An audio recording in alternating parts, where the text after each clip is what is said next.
Le ministre malien des Affaires étrangères Abdoulaye Diop a jeté lundi de nouveaux doutes sur la tenue d'élections à la date prévue de février 2022, en rejetant les diktats des partenaires de son pays.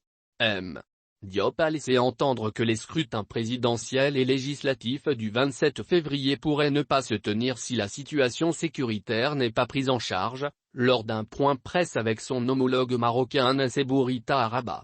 Nous avons un défi supplémentaire qui est venu avec le désengagement du partenaire français qui risque de créer un vide sécuritaire que l'État malien doit combler, a ajouté Diop.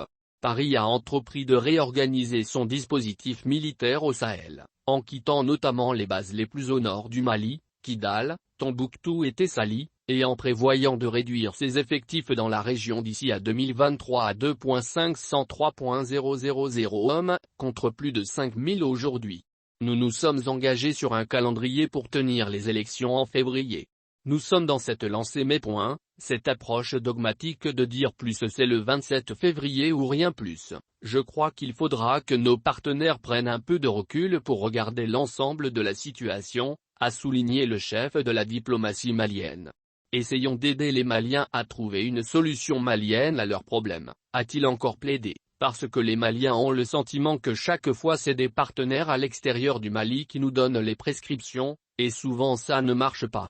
L'état d'esprit doit changer, a martelé Diop, avant de conclure, qu'on sorte de la prescription, des diktats, des invectives, des ultimatums, pour entrer dans le cadre d'un dialogue et une écoute sincère avec les Maliens. Le Mali, plongé dans une profonde crise sécuritaire et politique depuis le déclenchement d'insurrections indépendantistes et djihadistes dans le nord du pays en 2012, a été le théâtre de 2 coups d'État militaires en août 2020 et mai 2021. Les militaires au pouvoir se sont engagés à rendre le pouvoir aux civils et à organiser des élections nationales en février 2022 à l'issue d'une transition limitée à 18 mois, mais le respect de cet engagement est de plus en plus douteux.